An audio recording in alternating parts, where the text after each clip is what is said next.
This is why you should always be afraid of strangers. In 2014, a disturbing text message conversation between two classmates was uploaded to the internet. Annie and David are talking casually, and then Annie hears footsteps outside and goes to look. She sees someone standing in her yard and she assumes it's just Dave playing a joke on her, but it's not.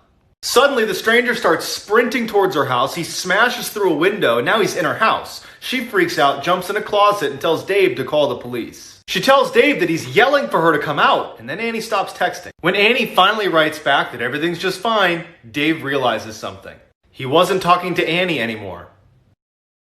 I was not ready for the ending to this one. In the early 2010s, two 15-year-old friends were camping at a state forest with their families. One night, the friends decide they want to go explore the woods around their campsite, but they want to see how far they can get without using a flashlight. A little ways into their trip, they start to hear some whispering behind them, and they quickly turn around, pull out their flashlights, and start looking for what was making the sound. After a short search, they don't find anything, and so even though they're a little bit freaked out, they decide to put their flashlights away and carry on into the woods. After a little while, they start to hear the whispering again. So they pull out their flashlights. Now they're determined to find out what the heck is making this sound. They do a very thorough search, they don't find anything, and at this point, they're too freaked out and they decide to start heading back. As they start retracing their steps, they see what was making this and comes out from behind a tree, crawling towards them, muttering random words. She sees them, stands up, and says, "Oh, I'm sorry. I'm looking for my campsite." They're a half mile from the nearest campsite.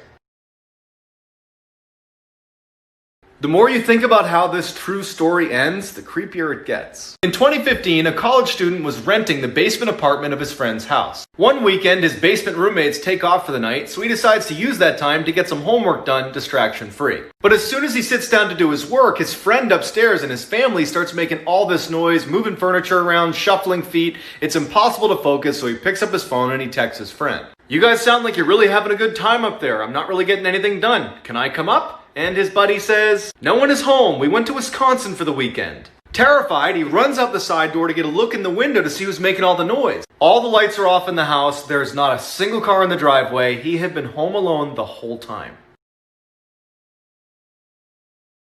Whether you believe this video is real or not, it is undeniably scary. In 2003, guests at a hotel started calling the front desk about a screaming woman on the second floor, so the security guard went to go have a look. As he's making his way upstairs, the dispatcher tells him it's room 209 and no one's checked into that room. When he gets outside room 209, he hears it too. Take a listen.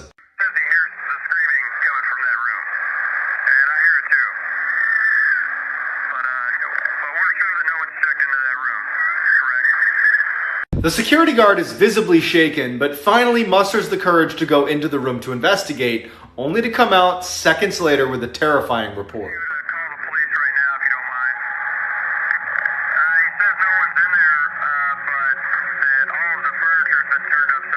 No one knows what happened in room 209, and despite numerous investigations, no one's debunked this footage. Over the years, the hotel has had dozens of noise complaints from that room.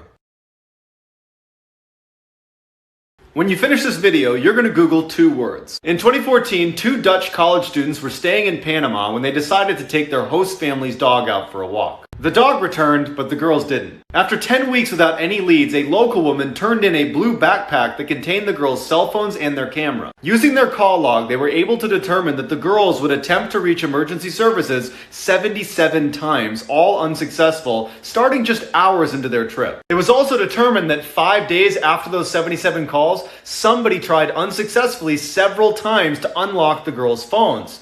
But the most distressing thing is what was found on the camera. The first set was taken on the day they left and they were totally normal. The second set was taken in the middle of the night over a week after they had left, and it showed all their belongings neatly laid out on a rock, and it showed one of the girls who appeared to be hurt. They found their remains spread out around the area where the backpack was found, and some of their bones appeared to have been bleached. There is still no official cause of death or explanation as to what happened.